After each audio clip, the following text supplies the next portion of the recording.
नमस्कार दोस्तों, मैं अधिवक्ता राजेश सोनी। आज हम एक बहुत ही गंभीर विषय पर बात करने वाले हैं। अगर किसी पर सेक्शन 498 ए आईपीसी का झूठा केस लगा दिया जाए तो उससे बचाव कैसे करें। 498 मतलब दहेज प्रथा का केस। यह वीडियो आपके लिए बहुत जरूरी होने वाला है, खासकर अगर आप या आपके जानने वाले इस स्थिति में हैं। क्या आपको पता है, कई मामलों में 498 ए का गलत इस्तेमाल भी देखने को मिलता है, लेकिन कानून में बचाव के मजबूत उपाय भी मौजूद हैं।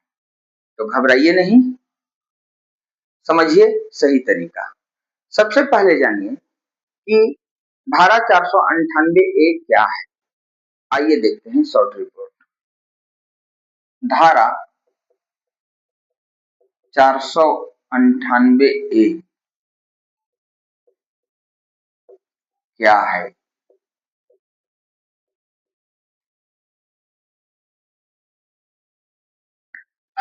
यह कानून पत्नी को दहेज और क्रूरता से बचाने के लिए बनाया गया है। लेकिन अगर कोई झूठा आरोप लगाता है तो आरोपी के पास भी अधिकार है। तो 498 ए को हम समझ लीजिए कि यह कानून पत्नी को दहेज और क्रूरता से बचाने के लिए बनाया गया है, लेकिन हो सकता है कि इसका मिसयूज हो, इसका दुरुपयोग हो और पत्नी द्वारा झूठा आरोप लगाया गया हो। तो ऐसी स्थिति में आरोपी के पास भी कुछ अधिकार हैं। 498 क्या है? यह पत्नी को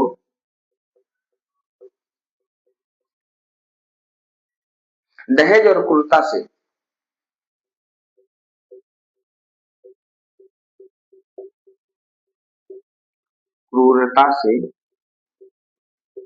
बचाने के लिए बनाया गया है।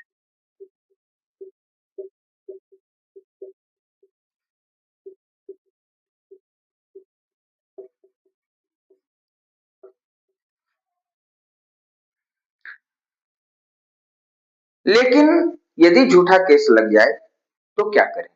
सबसे पहला कदम क्या होना चाहिए यदि झूठा केस लग जाए?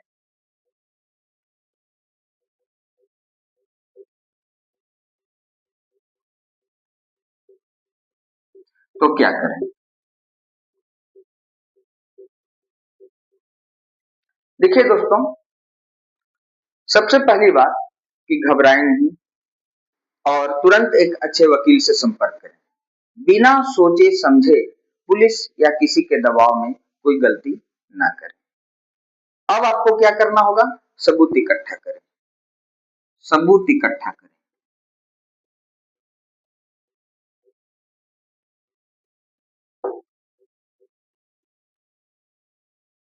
अपने बचाव के लिए सबूत जरूरी है, जैसे में व्हाट्सएप चैट हो गया, कॉल रिकॉर्डिंग हो गया, बैंक का ट्रांजैक्शन हो गया, गवाह हो गया। ये सब साबित कर सकते हैं कि आप पर झूठा आरोप लगाया गया है। चौथा काम क्या करना होगा? कानूनी उपाय। कानूनी उपाय करना होगा। कानूनी उपाय के अंतर्गत क्या करना होगा? अब बात करते हैं कि सबसे महत्वपूर्ण कानूनी उपायों की। सबसे पहले आपको एंटीसिपेटरी बेल यानी पहले जमानत लेना होगा। गिरफ्तारी से बचने के लिए यह अति आवश्यक है कि आप एंटीसिपेटरी बेल लें या अर्थात अग्रिम जमानत लें। दूसरा काम क्या कर सकते हैं आप? कानूनी उपाय कि एफआईआर को क्वेश यानी एफआईआर रद्द करना। आप हाई कोर्ट में एफआईआर को रद्द करने की अर्जी दे सकते हैं। तीसरा काम क्या करेंगे? Discharge application. अगर सबूत नहीं है तो कोर्ट में डिस्चार्ज की मांग करें। और चौथा काम क्या करें? फॉल्स केस के खिलाफ कार्रवाई। अगर केस साबित हो जाए कि झूठा है तो आप शिकायतकर्ता के खिलाफ भी कार्रवाई कर सकते हैं। तो ये आपको जो है कानूनी उपाय अंतर्गत 4 काम करने होंगे। सबसे पहला एंटीसिपेटरी बेल,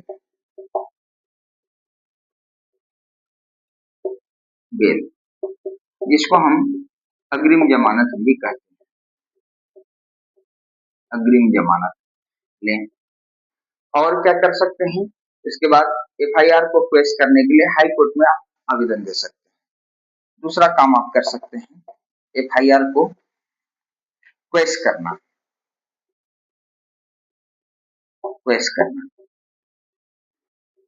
तीसरा काम क्या कर सकते हैं, डिस्चार्ज एप्लीकेशन लगा सकते हैं। मतलब यदि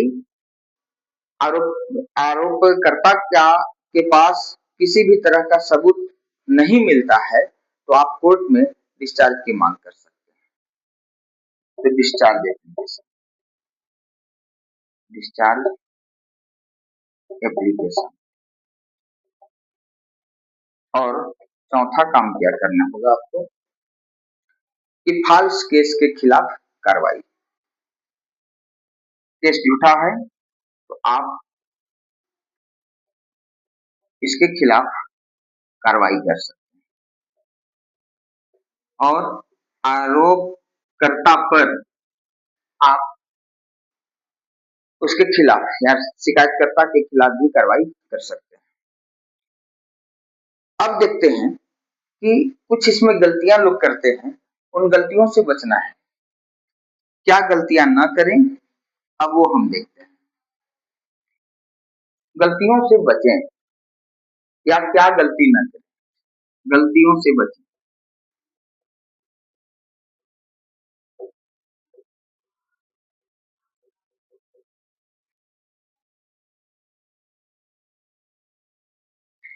पुलिस से नहीं भागें, कोर्ट की तारीख भी मिस न करें और गुस्से में कोई गलत कदम न उठाएं, जैसे मारपीट, लड़ाई झगड़ा आदि। आपको ये गलती नहीं करनी। और सबसे प्रैक्टिकल टिप्स मैं बता दूं कि हर बातचीत का रिकॉर्ड रखें, परिवार और दोस्तों को गवाह बनाएं और कानूनी सलाह लेते रहें। तो दोस्तों, अगर 498 अर्थात दहेज प्रथा का झूठा केस लगे तो आप एक शॉर्ट में समझ लें कि घबराएं नहीं, सबूत जुटाएं और सही कानूनी कदम उठाएं।